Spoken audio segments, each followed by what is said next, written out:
બાયજૂસ એક જમાનામાં Indian startup ecosystem અને એડટેકની શાન ગણાતી હતી અને ઓનલાઈન શરૂ કરનાર પહેલું સ્ટાર્ટઅપ હતું. પણ હવે આ બાયજૂસ બંધ થવાની કગાર ઉપર છે. નમસ્કાર દર્શક મિત્રો, તમે બાયજૂસનું નામ તો સાંભળ્યું જ હશે.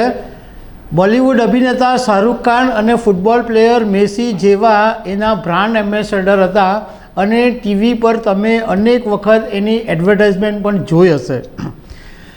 બાયજૂસ એક જમાનામાં ઇન્ડિયન સ્ટાર્ટઅપ ઇકોસિસ્ટમ અને એડટેકની શાન ગણાતી હતી અને ઓનલાઈન શરૂ કરનાર પહેલું સ્ટાર્ટઅપ હતું.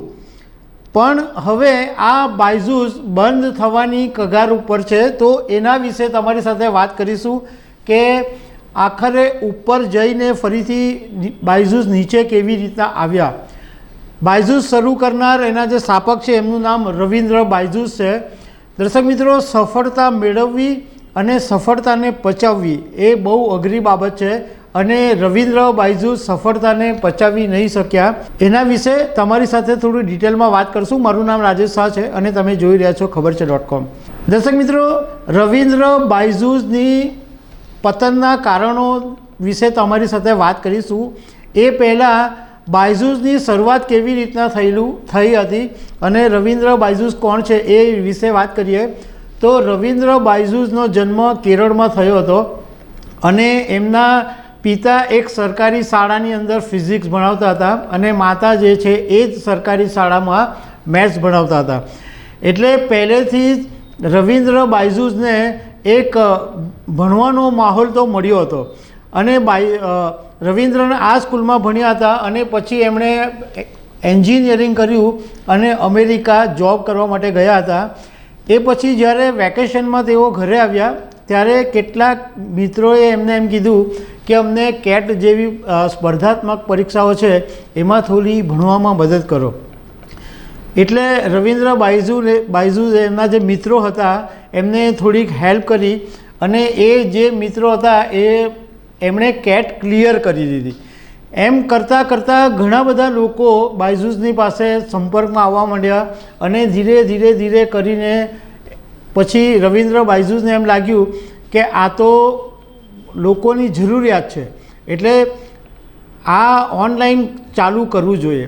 એમણે પહેલાં શરૂઆતમાં એક નાના કોચિંગ ક્લાસથી શરૂઆત કરી હતી, પરંતુ 2006માં એમણે બાયજૂસના ઓનલાઈન ક્લાસ શરૂ કર્યા અને દેશની અંદર ઓનલાઈન કોચિંગ ચાલુ કરનાર રવિન્દ્ર બાયજૂસ પહેલાં હતા અને આ બાયજૂસ એમની પહેલી કંપની હતી.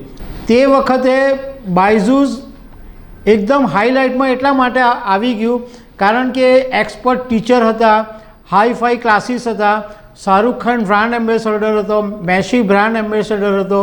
એટલે ફટાફટ એટલો બધો પ્રચાર થયો અને એવું લાગ્યું કે આ તો ડિજિટલ યુગની સૌથી મોટી ક્રાંતિ છે. ત્યારે ઇન્વેસ્ટરો બાયજૂસને પૈસા આપવા માટે પડાપડી કરતા હતા. એમના માટે રવિન્દ્ર બાયજૂસ આંખોના તારા જેવા હતા કે ભાઈ આ તો બહુ જ સારો છે ને આમાં રોજ પડે અને બાયજૂસ માર્કેટમાંથી પૈસા ઉઠાવતા હતા. એમની એક જમાનામાં વેલ્યુએશન $22 બિલિયન થઈ ગઈ હતી. એટલે લગભગ 30,000 કરોડ જેટલી એમની વેલ્યુએશન થઈ ગઈ હતી.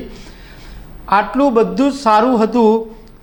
તો હવે એ વાત કરીએ કે બાયજૂસનું પતન કેવી રીતના થયું, બાયજૂસ કેવી રીતના જે સફળ હતા એ નિષ્ફળ કેવી રીતના ગયા. તો એક મોટું કારણ એ છે કે જ્યારે કોરોના મહામારીનો સમયગાળો હતો ત્યારે ઓનલાઈન ક્લાસીસની બધાને જરૂર હતી અને એવા સમયમાં બાયજૂસ માટે તો જાણે લોટરી લાગી ગઈ હતી અને એમને ઓનલાઈન ક્લાસીસ ચાલુ કર્યા અને ઘણા બધા સ્ટુડન્ટ્સો એની અંદર જોડાયા.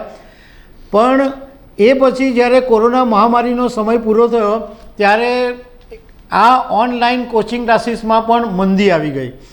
એને કારણે એમણે જે બધા ખર્ચા ઊભા કરેલા હતા એ બધા ધોળા હાથી પુરવાર થયા કારણ કે મોટા જાયન્ટ ક્લાસીસ હતા, મોટા પગારે નોકરીએ રાખેલા લોકોને અને કેટલો મોટો સ્ટાફ રાખેલો, જ્યારે જરૂર પડેલી પૈસા નહોતા ત્યારે 5000 લોકોને તો બાયજૂસે છૂટા કરી નાખેલા. એટલે તમે વિચાર કરો કે એની પાસે કેટલો મોટો સ્ટાફ હતો. બીજું કે જ્યારે ઓનલાઈન કોચિંગ ક્લાસીસની અંદર રવિન્દ્ર બાયજૂસને સફળતા મળી તો એમણે પોતાના ક્લાસીસ પર ફોકસ કરવાને બદલે બીજા બધા જે ક્લાસીસ હતા એ ટેક ઓવર કરવા માંડ્યા. એક જમાનામાં તમને ખ્યાલ હશે કે તમે આકાશ કોચિંગ ક્લાસની પણ બહુ એડ આવતી હતી. આ આકાશ કોચિંગ ક્લાસને પણ લગભગ 1900 કરોડ રૂપિયામાં રવિન્દ્ર બાયજૂસે ખરીદી લીધી. એ પછી એક વિડીયો ગેમિંગ હતી, એ પણ એજ્યુકેશન રિલેટેડ હતી. એ વિડીયો ગેમ એપ્લિકેશનને પણ રવિન્દ્ર બાયજૂએ ખરીદી લીધી. અને વ્હાઇટ જુનિયર કે જેની પણ બહુ એડ આવતી હતી અને એકદમ નાના નાના બાળકોને લગભગ 7-8 વર્ષના જે બાળકો હોય એમને મોબાઈલ એપ્લિકેશન બનાવતા શીખવાડવા માટેની જબરજસ્ત જાહેરાત કરવામાં આવતી હતી. એ વ્હાઇટ જુનિયરને પણ બાયજૂસે ખરીદી લીધી હતી. આ પછી રવિન્દ્ર બાયજૂસની એવી પરિસ્થિતિ ઊભી થઈ કે નહીં એમની પાસે ઓફિસ ભાડા ચૂકવવાના પૈસા હતા કે નથી એમની પાસે એમના જે કર્મચારીઓ છે એમના પગાર ચૂકવવાના પૈસા હતા કે એમની પાસે જે એમણે માર્કેટમાંથી ઉધાર પૈસા લીધા હતા એ ચૂકવવાના પણ એમની પાસે પૈસા નહોતા બચ્યા અને સરકારી TDS ભરવાના પણ પૈસા નહોતા. ઇવન જે સ્ટાફનું PF કાપવાનું હોય અને એમના ખાતામાં ભરવાનું હોય એ PFના પૈસા પણ રવિન્દ્ર બાયજૂ પાસે બચ્યા નથી. અને આજે એવી હાલત છે કે રવિન્દ્ર બાયજૂએ એમનું બાયજૂસ કંપનીને બંધ કરી દેવી પડે એવી નોબત ઊભી થઈ છે.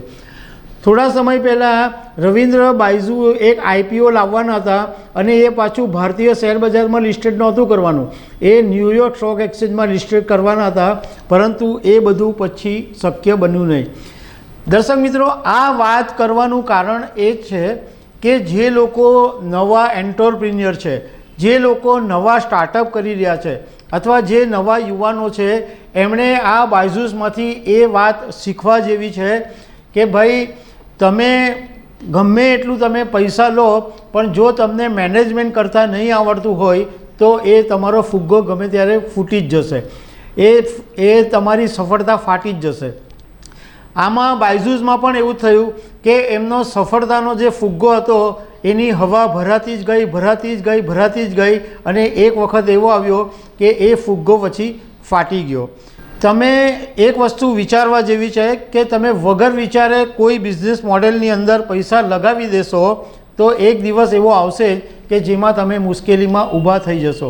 એટલે રવિન્દ્ર બાયજૂનો સૌથી મોટો ફોલ્ટ એ હતો કે એમણે પૈસા તો લીધા, બધા લોકો લોન લઈને ધંધો કરતા જ હોય છે, પરંતુ એમણે પૈસાનું મેનેજમેન્ટ બરાબર કર્યું નહીં અને આખરે જે ઊંચાઈએ પહોંચ્યા હતા અને ત્યાંથી પાછા નીચે પડ્યા.